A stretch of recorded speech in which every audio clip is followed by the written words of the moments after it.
അങ്ങനത്തെ വേറെ ടൈപ്പ് മുളക്. ഇത് ശരിക്കും എരിവ് കുറവാണ് ഈ മുളകിന്. ഈ നമ്മുടെ ബജ്ജി ഉണ്ടാക്കുന്ന മുളകാണോ എന്ന് സംശയമുണ്ട്. ഇത് കഴിഞ്ഞ ദിവസം കറിയിലിട്ടപ്പം എരിവ് കുറവായിരുന്നു. ഇതേ ഉണ്ടോ, കൂട്ടി ഇത്രയും വലുതായി. നല്ല ആദ്യം ഉണ്ടായ മുളകായത് ഉണ്ടോ, ഇത്രയും വലിപ്പമുണ്ട്. ഇതേ ഇവിടെ എല്ലാം ഉണ്ട്. നോക്കി, നല്ല എരിവ് വേണ്ടിയവർക്കൊക്കെ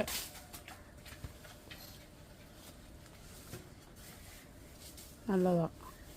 മുളകും തൈ ഉണ്ടോ, മുളക് ഇതേ ഈ കൊലയിലെല്ലാം നിറച്ച് മുളകുണ്ട് കണ്ടോ.